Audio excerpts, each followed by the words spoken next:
Hello everyone, welcome to my channel one step to success. आप सभी का बहुत बहुत बहुत स्वागत है। एंड आप सभी को बताते हुए बहुत खुशी हो रही है कि यहाँ पे हम आज से एक नया सेशन स्टार्ट करने वाले हैं। आपके बायोलॉजी का, आपके जीव विज्ञान का जो सब्जेक्ट है उस पर हम आज से आपके लिए हर एक टॉपिक पर एमसीक्यू सेशंस लेकर आएंगे। और ये सारे क्वेश्चंस आपके आने वाले एग्जाम्स, जैसा कि आप सभी जानते हैं केवीएस एनवीएस के एग्जाम्स होने वाले हैं फ्रेंड्स। रिक्रूटमेंट रूल आ चुकी है तो आपकी एग्जामिनेशन की तैयारी भी स्टार्ट हो जानी चाहिए। और उसीलिए हम आप लोगों के लिए बहुत ही बेहतरीन सेशन यहाँ पर लेकर आए हैं। और आज का हमारा पहला क्लास जो रहेगा वो है आपका बायोलॉजी का। और हमारा जो टॉपिक रहेगा पौधों में परिवहन। पौधों में परिवहन का आज का हमारा टॉपिक रहेगा। इस पर हम आपको लगभग यहाँ पर 30+ क्वेश्चंस देंगे, उसके बाद हम नेक्स्ट टॉपिक चेंज करेंगे। तो चलिए स्टार्ट करते हैं पहले क्वेश्चन से। आपके सामने है पहला क्वेश्चन, देखिए क्या है। बिंदु स्राव परिणाम है। ऑप्शंस है विसरण का, बाष्पोत्सर्जन का, परासरण का, मूल दाब का। बिंदु स्राव परिणाम है। और ये देखिए आप सीबीएसई एआईपीएमटी 2011 के एग्जाम में पूछा हुआ है। एनवीएस केवीएस के लेवल के क्वेश्चंस यहाँ पे आपको कराए जा रहे हैं फ्रेंड्स। चलिए आंसर कीजिएगा।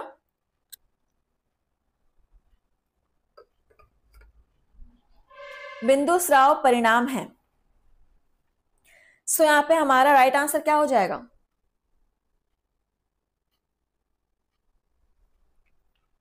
द राइट आंसर इज मूल दाब। ठीक है, बिंदु स्राव मूल दाब का परिणाम है। Option D is correct. Note कर लीजिएगा। चलिए आगे बढ़ते हैं फ्रेंड्स। हमारा नेक्स्ट क्वेश्चन देखते हैं क्या है। पादप शरीर क्रिया विज्ञान के जनक कहे जाते हैं। ऑप्शन है आपके एम केल्विन, स्टीफन हेल्स, केवी थीमान, कार्टिस। पादप शरीर विज्ञान के जनक कहे जाते हैं। चलिए आप चाहे तो क्वेश्चंस को नोट भी कर सकते हैं, बहुत ही बेहतरीन क्वेश्चंस हैं। पादप शरीर क्रिया विज्ञान के जनक कहे जाते हैं।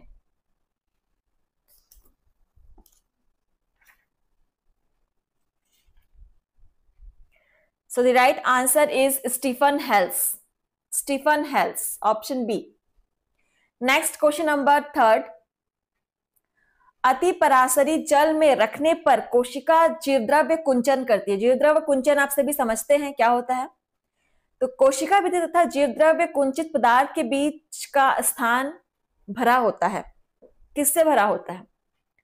ऑप्शन है जल से, कोशिका रस से, अति पराशरी विलयन से, या अल्प पराशरी विलयन से।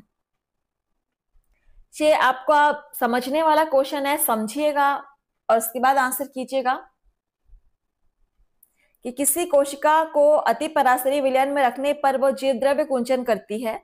तो कोशिका भित्ति और जीवद्रव्य कुंचित पदार्थ के बीच का स्थान किससे भरा होता है?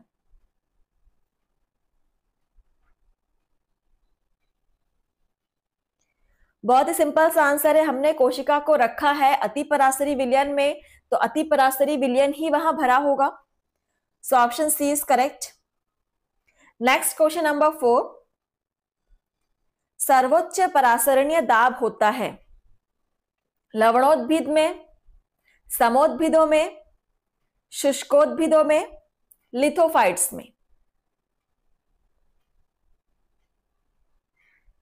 सर्वोच्च परासरणीय दाब होता है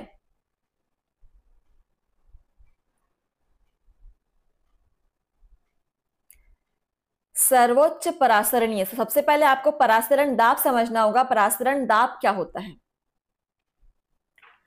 फ्रेंड्स क्लास की टाइमिंग आप सभी को पता है, सुबह 9 बजे आपको डेली जो आपका जीव विज्ञान का जो क्लास है, बायोलॉजी का जो टॉपिक है, उसका आपको सेशन मिल जाया करेगा। सुबह 9 बजे डेली आप पहुंच जाइएगा।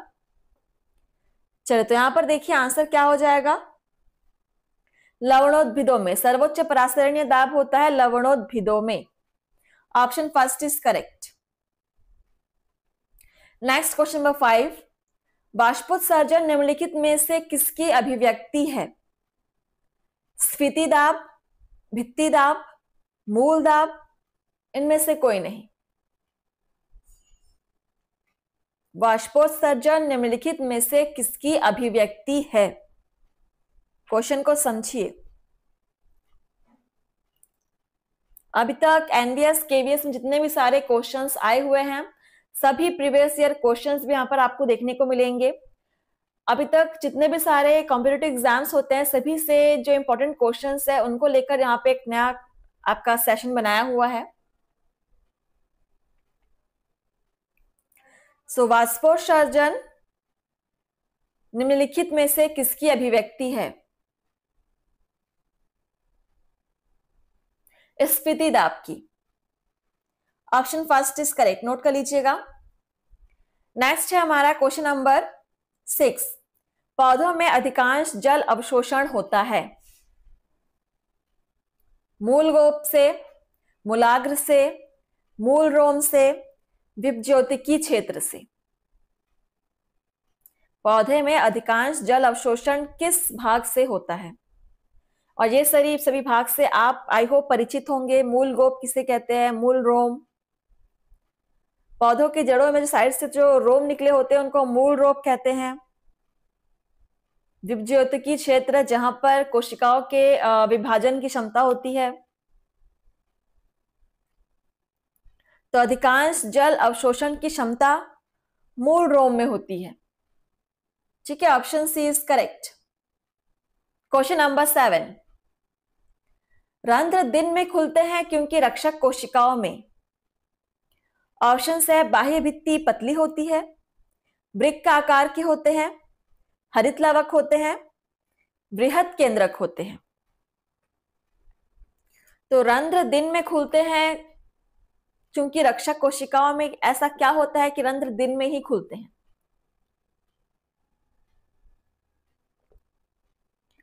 चलिए, क्वेश्चन आपको घुमा फिरा के हर बार एग्जाम में वही क्वेश्चन देगा, आपको समझना है और आंसर करना है।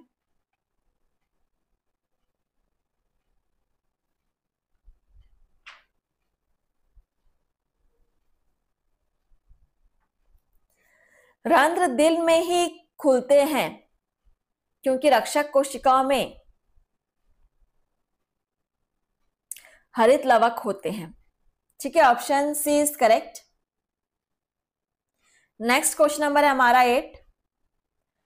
पादपों में वाष्पोत्सर्जन की दर निर्भर होती है? प्रकाश व ताप पर, ताप तथा मृदा पर, प्रकाश, ताप, वायुमंडलीय आर्द्रता तथा वायु, या वायु, ताप तथा प्रकाश। ऑप्शंस आपके सामने हैं।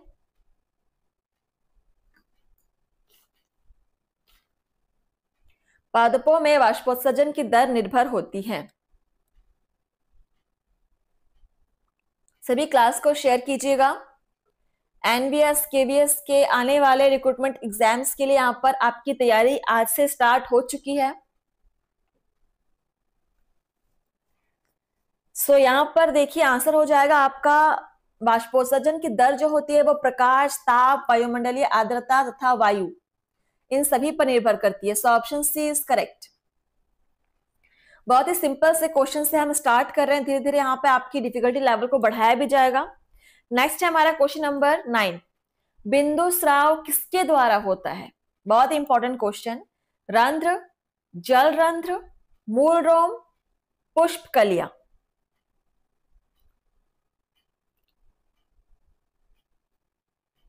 बिंदु स्राव किसके द्वारा होता है? सिंपल सा क्वेश्चन है, आंसर भी सिंपल है। जल रंध्र के द्वारा होता है बिंदु स्राव, नोट कर लीजिएगा, जल रंध्र। Next question number 10। सामान्यतः वाष्पोत्सर्जन की दर मापी जाती है? ये भी आपका इंपॉर्टेंट है। वाष्पोत्सर्जन की दर किसके द्वारा मापते हैं? ऑप्शंस है ऑक्सीनोमीटर से, बार वर्ग मीटर से, पोटोमीटर से, माइक्रोमीटर से। एग्जाम में कई बार ये क्वेश्चन पूछा भी हुआ है और अलग अलग एग्जाम्स में आए हुए हैं क्वेश्चन। केवीएस, एनवीएस, TSSB, आपका अलग अलग टाइप का EMRS जैसे एग्जाम्स, EMRS के भी आपके आने वाले हैं वैकेंसीज, तो उसके लिए भी आप यहाँ पे तैयारी कर सकते हो। बिल्कुल, बाष्पोत्सर्जन की दर को हम पोटोमीटर से मापते हैं। Option C is correct. चलिए, तो 10 क्वेश्चन यहाँ पर समाप्त होते हैं। आगे बढ़ेंगे। हमारा 11th नंबर क्वेश्चन क्या है?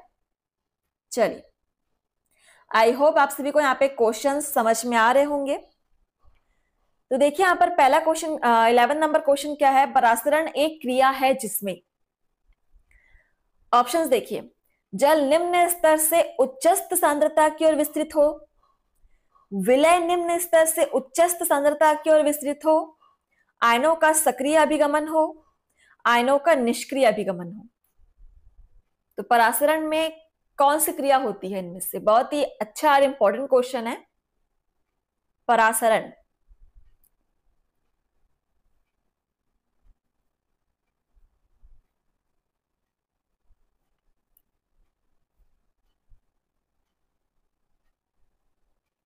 देखिए यहां पर आई होप आप सभी का आंसर बिल्कुल सही होगा। आप यहाँ पे कमेंट्स में आंसर भी कर सकते हैं। परासरण एक क्रिया है जिसमें जल निम्न स्तर से उच्चस्थ स्तर की ओर विसरित होती है। ऑप्शन फर्स्ट यहाँ पे बिल्कुल करेक्ट है, नोट कर लीजिएगा। Very very IMP question. Next question number 12। शुद्ध जल का जल विभव तथा परासरण विभव होता है 100 तथा 0, 0 तथा 0, 100 तथा 100, 0 तथा 100। तो एक होगा जल का, शुद्ध जल का, एक होगा जल विभव, सॉरी, एक होगा आपका जल विभव, दूसरा होगा परासरण विभव। तो शुद्ध जल का जल विभव और परासरण विभव क्या होगा?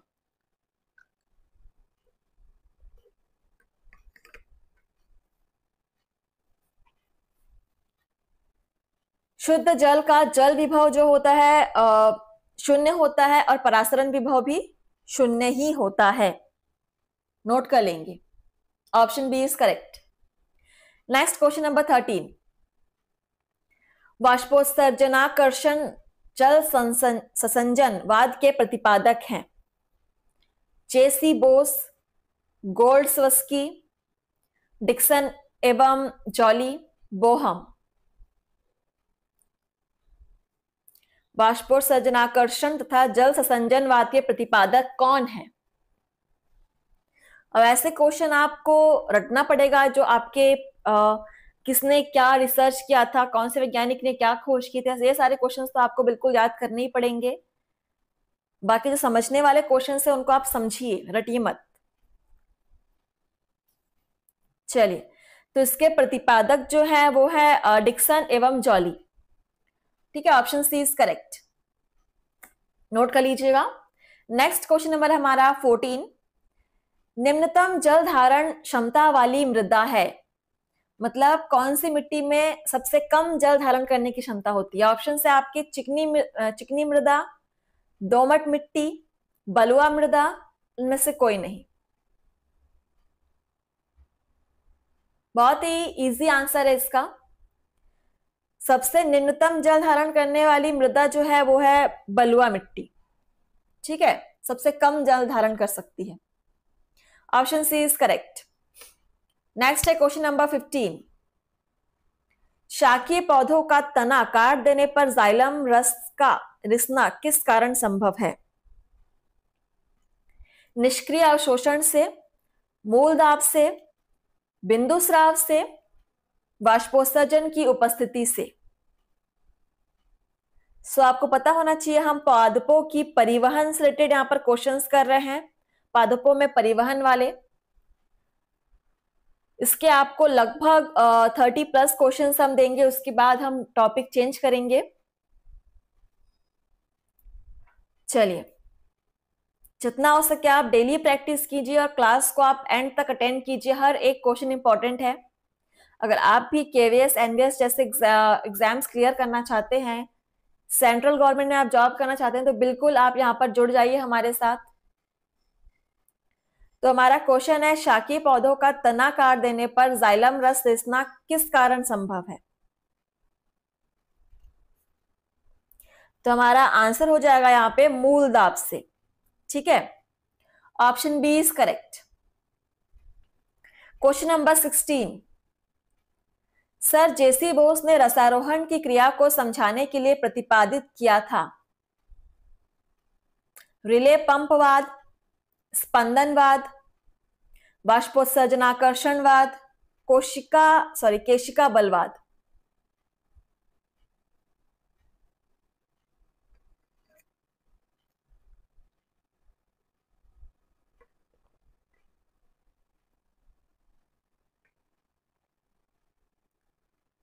सर जेसी बोस ने रसारोहण की क्रिया को समझाने के लिए प्रतिपादित किया था।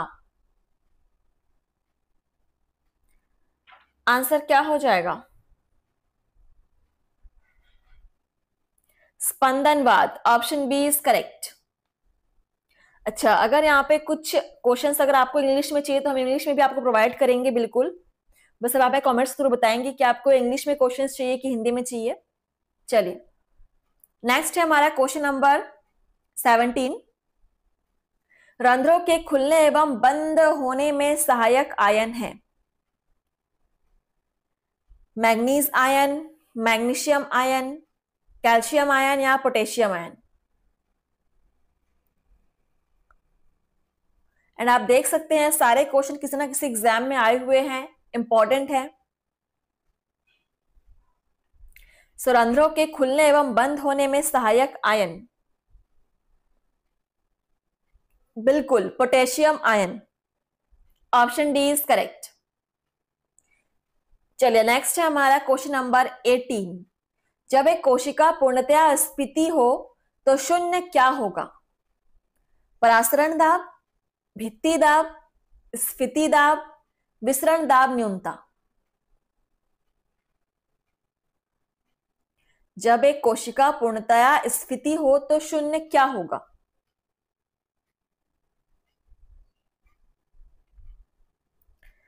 और हमारा सही आंसर हो जाएगा विसरण दाब न्यूनता, ऑप्शन डी इज करेक्ट। चलिए, नेक्स्ट हमारा क्वेश्चन देखिए, थोड़ा सा बड़ा क्वेश्चन है, इसको समझेंगे देन आंसर कीजिएगा। यदि कोशिका ए जिसका परासरण दाब 10 वायुमंडल तथा स्फीति दाब 5 वायुमंडल है, एक दूसरी कोशिका बी जिसका परासरण दाब 15 वायुमंडल तथा स्फीति दाब 12 वायुमंडल है, से एक झिल्ली द्वारा अलग होती है, तो जल का बहाव होगा। समझिए क्वेश्चन को। ऑप्शंस है ए से बी में, बी से ए में, बराबर या इनमें से कोई नहीं।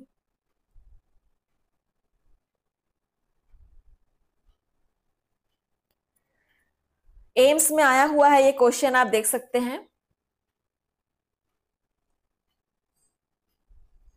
यहां पर जो जल का बहाव है वो कोशिका बी से ए की ओर होगा। हमारा ऑप्शन यहां पर बी बिल्कुल सही हो जाएगा, बी से ए की ओर।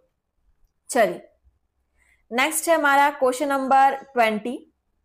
जीव द्रव्य कुंचन एक प्रक्रम है। कैसा प्रक्रम है? बाह्य परासरण का, अंतः परासरण का, अंतः चूषण का, वाष्पोत्सर्जन का।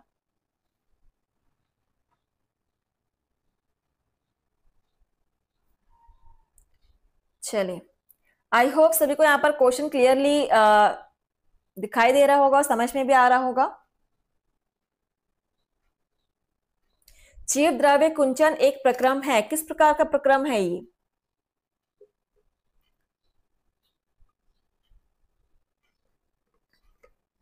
जीव द्रव्य कुंचन जो है वो एक बाह्य परासरण प्रक्रम है, option first is correct. Next है क्वेश्चन नंबर 21। पूर्णतया स्फीति कोशिका में होता है? Tp is equal to 0, WP is equal to 0, DPD is equal to 0 या OP इज इक्वल टू 0।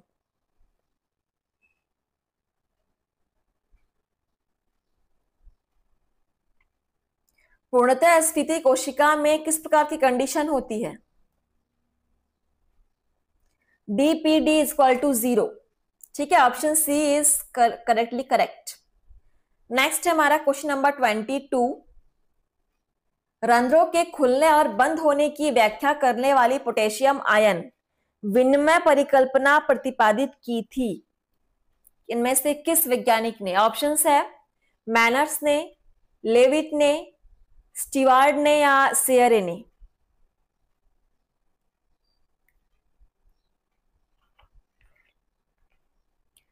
रंध्रों के खुलने और बंद होने की व्याख्या करने वाली पोटेशियम आयन विनिमय परिकल्पना किसने दी थी? सिंपल सा क्वेश्चन है। लेविट ने। The answer is option B, Levitt. Next question number 23। सर्वाधिक वाष्पोत्सर्जन होता है समोद्भिदी पौधों में, जलोद्भिदों में, मरुद्भिदों में या शैवालीय कोशिकाओं में? सबसे अधिक वाष्पोत्सर्जन किस प्रकार के पौधों में होता है?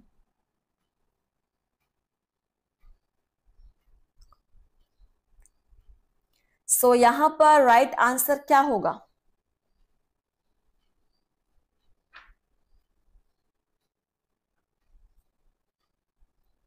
मरुद्भिदों में सर्वाधिक वाष्पोत्सर्जन होता है, मरुद्भिदों में। Option C is correct. Next है हमारा क्वेश्चन नंबर 24।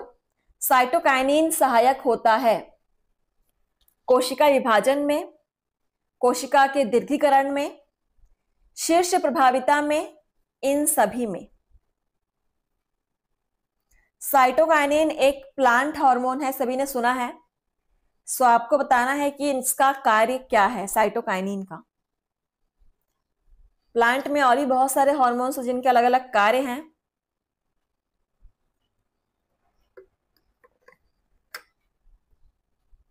तो चलिए देखते हैं इसका कार्य क्या है। साइटोकाइनिन जो होता है वो कोशिका विभाजन में सहायक होता है। Option first is correct. चलिए नेक्स्ट हमारा क्वेश्चन नंबर 25। किसने कहा था कि वाष्पोत्सर्जन एक आवश्यक दुर्गुण है? शब्दों पर ध्यान दीजिएगा। वाष्पोत्सर्जन एक आवश्यक दुर्गुण है, आवश्यक भी है और दुर्गुण भी है, मतलब बुरा गुण भी है। तो किसने कहा था? ऑप्शंस है कर्टिस ने, स्टीवार्ड ने, एंडरसन ने, चेसी बोस ने।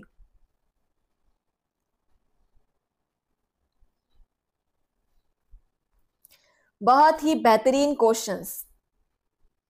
क्लास को आप सभी शेयर जरूर कीजिएगा।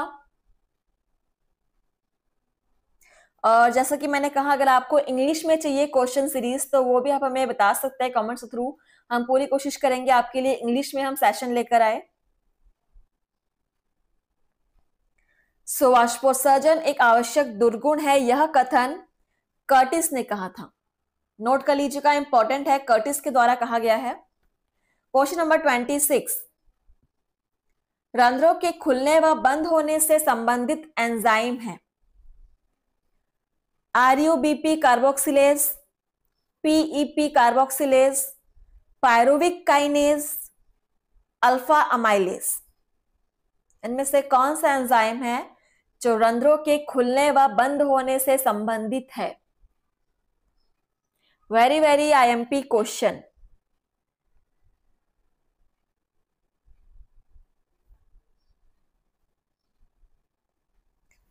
चलिए, सो यहां पर पीईपी कार्बोक्सिलेज नामक एंजाइम जो है वो रंध्रों के खुलने और बंद होने से संबंधित है। Option B is correct. Next है हमारा क्वेश्चन नंबर 27। पादपों में नष्टीभवन की प्रक्रियाएं जो पादपों के क्रियात्मक जीवन को प्राकृतिक रूप से समाप्त कर देती है, सामूहिक रूप से कहलाती है? मलानी, विलगन, क्षीरद्रव्य कुंचन, जीर्णता। समझिए क्वेश्चन को और आंसर कीजिए।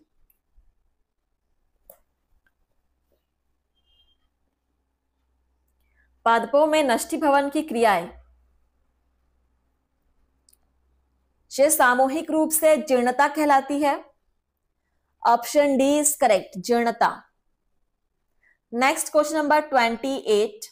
निम्न में से कौन सा कारक वाष्पोत्सर्जन के नियंत्रण के लिए सर्वाधिक आवश्यक है? प्रकाश, आर्द्रता, ताप, वायु। वाष्पोत्सर्जन के नियंत्रण के लिए सर्वाधिक आवश्यक कारक कौन सा है? ये क्वेश्चन भी आपका इंपॉर्टेंट है, वैसे तो सभी क्वेश्चन इंपॉर्टेंट है, लेकिन कुछ कुछ क्वेश्चंस जो होते हैं वो अक्सर एग्जाम में रिपीट होते हैं, तो ये ऐसा वाला क्वेश्चन है।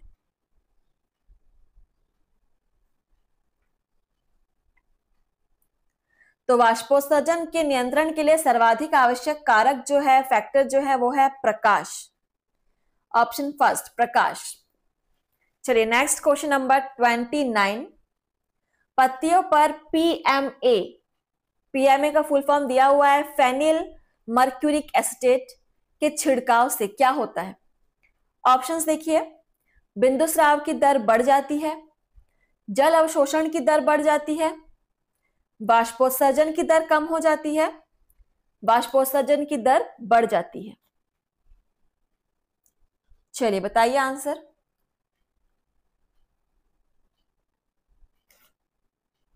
पत्तियों पर पीएमए के छिड़काव से क्या होता है?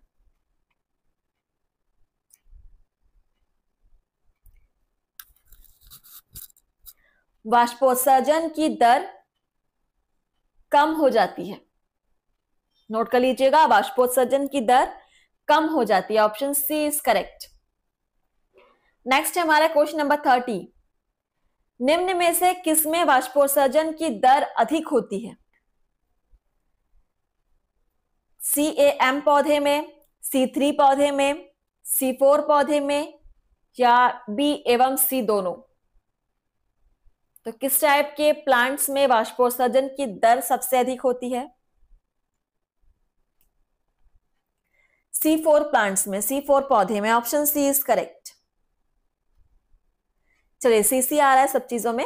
चलिए देखते हैं अगला क्वेश्चन क्या है हमारा, और ये आज का लास्ट क्वेश्चन भी है, तो ध्यान दीजिएगा। कोशिका कला के पार सक्रिय एवं निश्चेष्ट परिवहन के बीच मुख्य अंतर यह होता है कि, ऑप्शंस को ध्यान से देखेंगे। सक्रिय परिवहन निश्चेष्ट परिवहन की अपेक्षा अधिक तीव्र होता है, निश्चेष्ट परिवहन अचयनित होता है, निश्चेष्ट परिवहन सांद्रता विभव के कारण कोशिका कला के आर पार होता है, जबकि सक्रिय परिवहन उपापचयी ऊर्जा के कारण होता है। निश्चेष्ट परिवहन एनायंस तक सीमित रहता है, जबकि सक्रिय परिवहन केवल कैटायंस तक ही सीमित रहता है। चलिए आप लोग सावधानी पूर्वक पढ़िए, समझिए और आंसर कीजिए।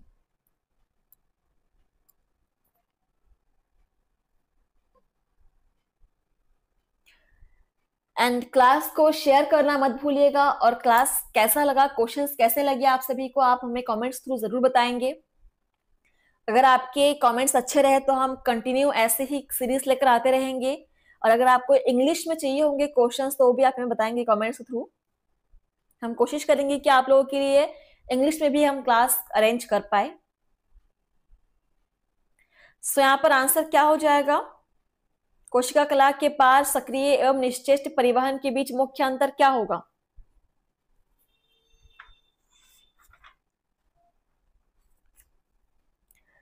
सो यहाँ पर देखिए आंसर हो जाएगा आपका, निश्चेष्ट परिवहन सांद्रता विभव के कारण कोशिका कला के आर पार होता है, जबकि सक्रिय परिवहन उपापचय ऊर्जा के कारण होता है। ऑप्शन सी ये मुख्य अंतर होगा।